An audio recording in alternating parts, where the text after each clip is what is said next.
Le 12 avril 2018, une rencontre avec l'historien d'art François-Marc Gagnon eut lieu à l'Institut de recherche en art canadien Gail et Stephen Jarislowski.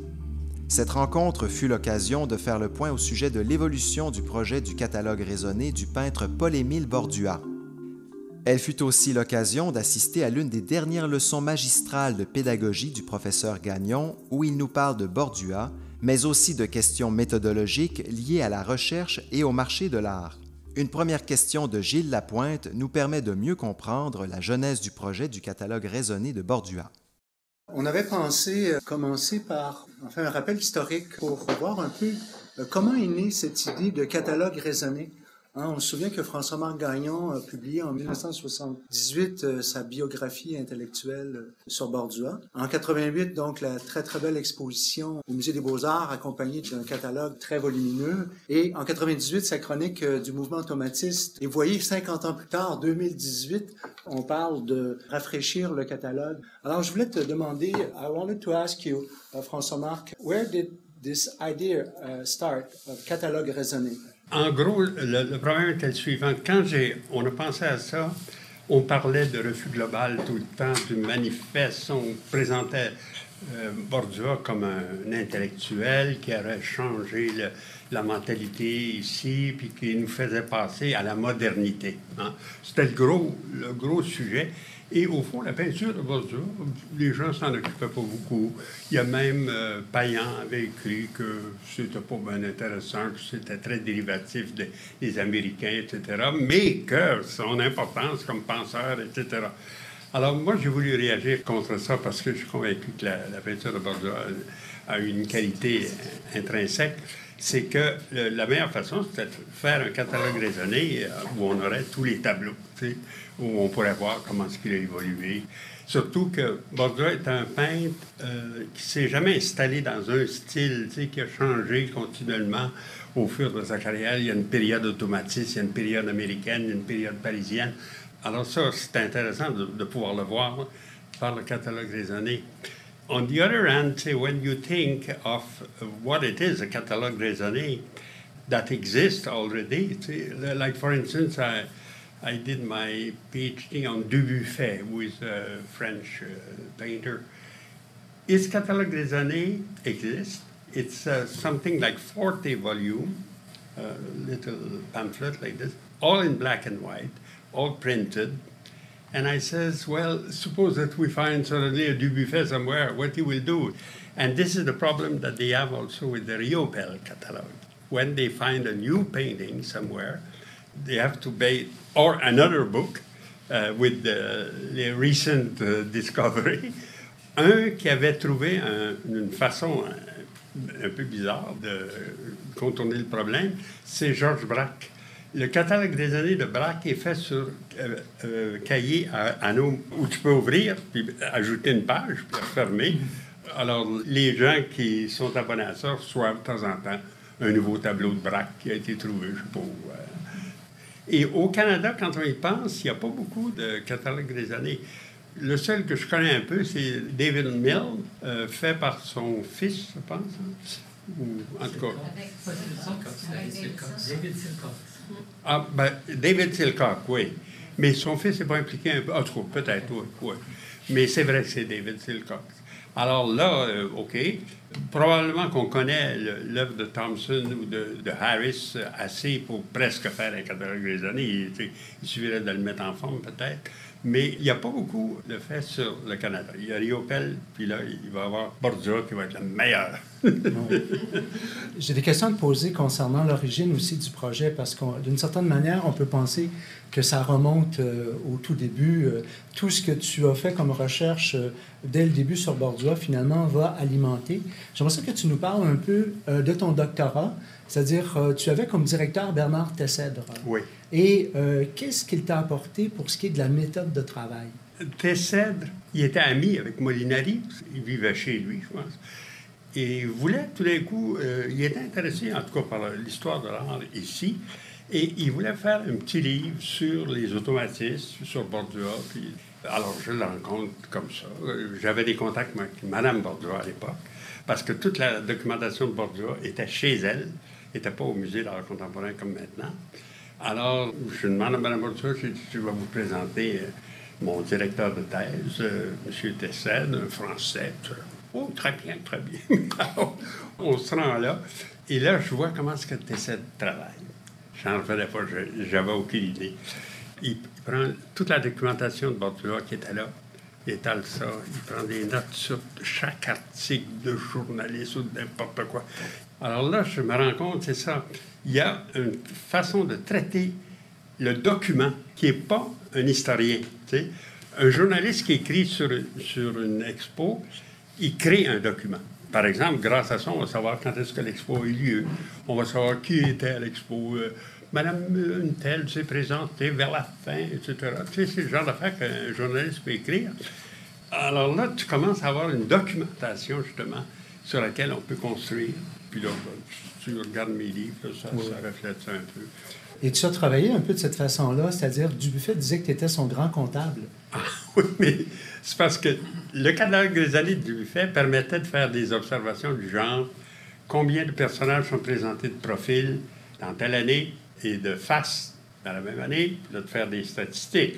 Alors, j'avais fait des courbes comme ça parce que chez Dubuffet, ça marchait comme ça. Tout à coup, ça changeait complètement, puis ça revenait. Alors, tu sais, à un moment donné, il contredisait ce qu'il avait fait avant, puis il voulait faire autre chose.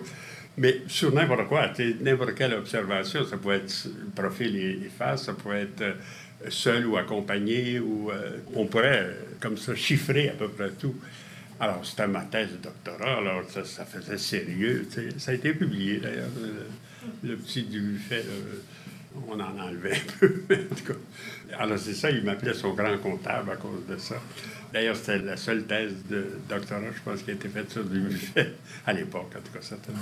Pour moi, un moment important, c'est les années 97-98, pour ce qui est du catalogue raisonné, parce qu'il y a deux choses. Louise Dupont et Denis Longchamp en parlent. Ils disent qu'en 97, donc, il y a la publication des écrits de Borduas, la fameuse édition critique. Et vous dites, c'est bien, mais là, il faudrait peut-être faire la même chose pour l'œuvre. Et l'autre chose aussi, 98, c'est le premier tome du catalogue raisonné de Riopelle qui paraît. Ah oui. Alors, est-ce que le contexte... Oui. Bien, en tout cas, moi, surtout ce que je disais tout à l'heure, là, c'est que c'est de donner autant de chance à l'œuvre peinte qu'à l'œuvre pensée. Chez Borduas, ça me paraissait important, de ne pas le réduire simplement à un penseur qui prépare la modernité au Québec, là, la Révolution tranquille, avant le temps, etc. C'est vrai, mais s'il n'y a pas que ça, il y a une peinture. Et là, je suis sûr que Borduas se retourne 2-3 fois dans sa tombe. Il y a un tableau qui est présenté bientôt chez Eiffel et qui s'appelle Figures schématiques et qui est offert pour le moment à 3 ou 5 millions. 3 millions à 5 millions qui est offert maintenant chez Eiffel, il va aller chercher beaucoup plus d'argent que ça. T'sais. Habituellement, ces estimés-là sont très conventionnels, sont très prudents. Je suis sûr qu'il va aller chercher plus d'argent. C'est un magnifique noir et blanc, très important, qui a appartenu au docteur Paul Mayotte. T'sais, Mayotte est un bon collectionneur de Borduas et d'autres de Riopelle, mais aussi même d'Américains. À un moment donné, il me disait qu'il a tout mis ses tableaux dans une banque, là, quelque part, pour avoir uniquement un Klein sur le mur. Alors, il avait dû payer pas mal plus cher que nos tableaux canadiens.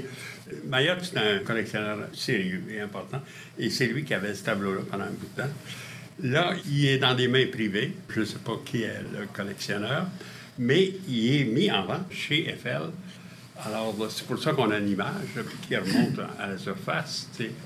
Ça, c'est important pour le catalogue des années de saisir le passage des images dans les galeries. Hein, souvent, c'est eux qui nous les révèlent parce que les collectionneurs tiennent à l'anonymat. Ils ne veulent pas être trop connus, hein, pour la bonne raison qu'il y a des voleurs qui pourraient prendre leur adresse et aller chercher le tableau. Un des voleurs étant le fisc, normalement. Eux autres vont aller chercher de l'argent aussi. Donc, ils n'aiment pas être trop connus.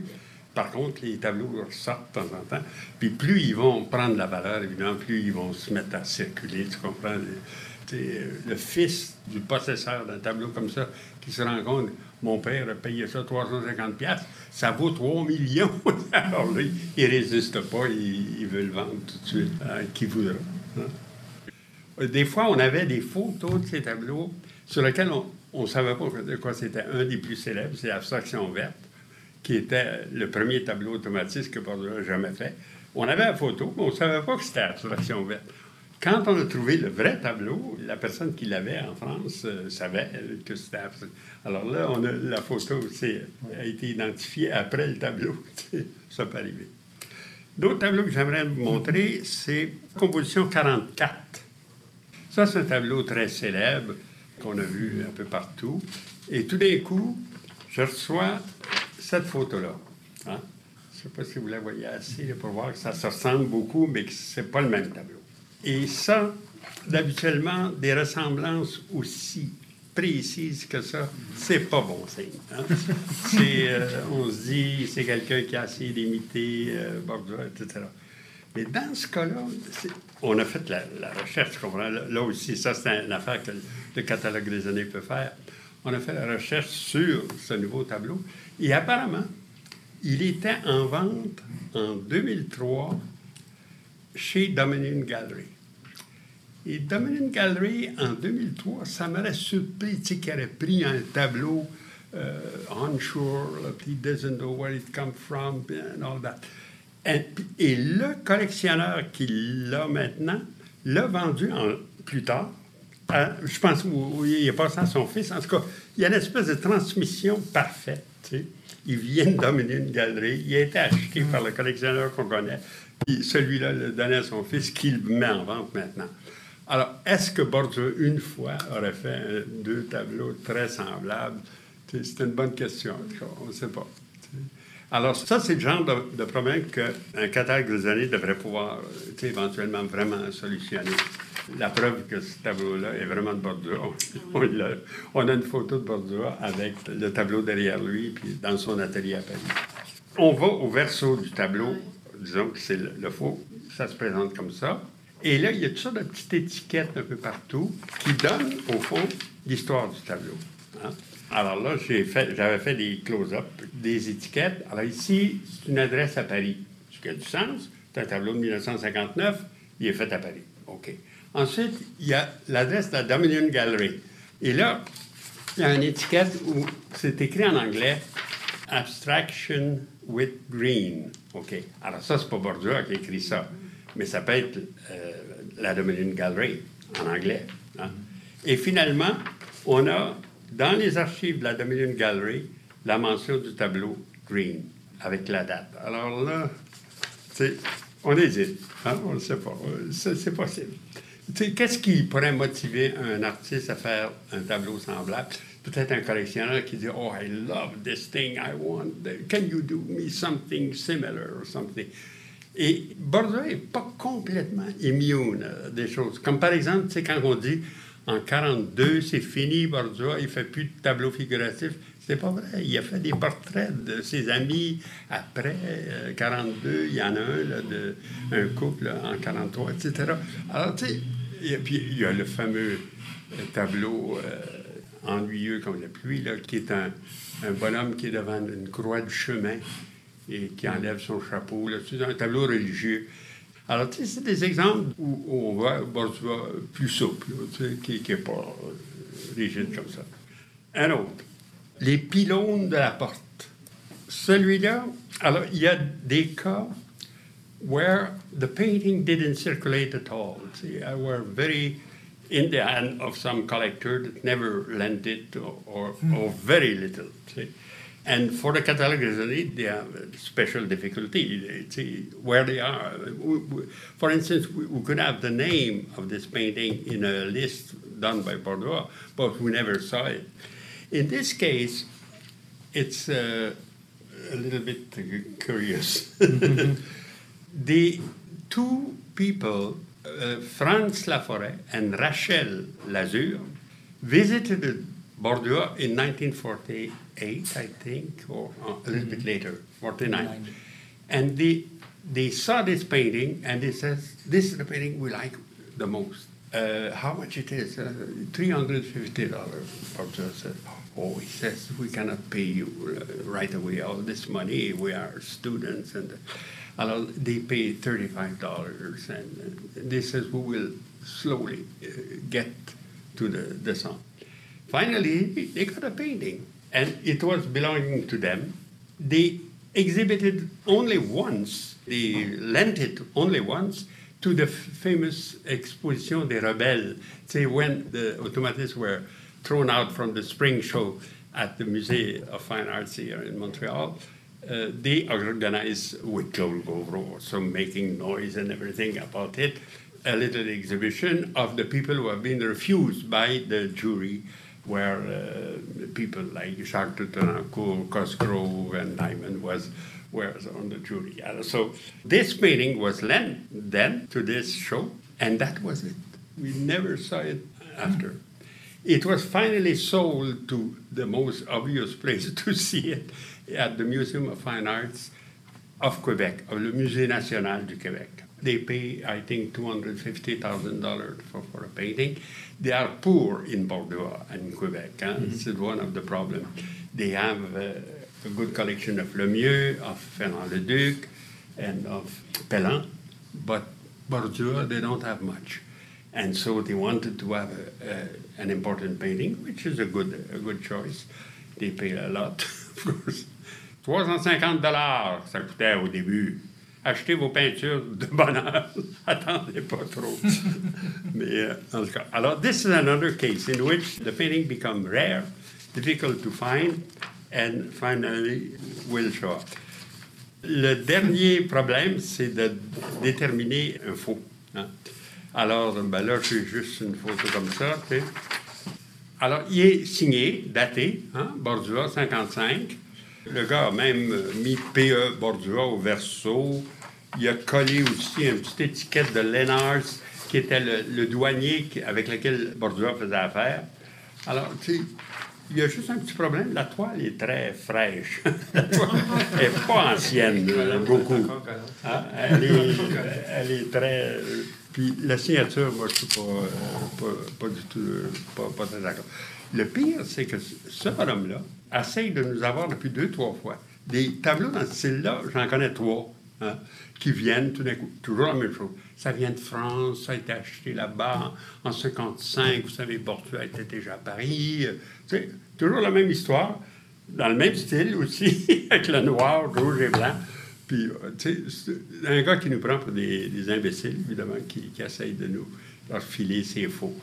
Ça aussi, c'est une chose que le catalogue raisonné peut faire, c'est arrêter ces affaires-là. Moi, je tiens à ce qu'on ait des photos de ces affaires-là, tu sais, qu'on les garde en photographie pour, justement, être capable de faire un argument. Mais ils ne sont pas dans le catalogue.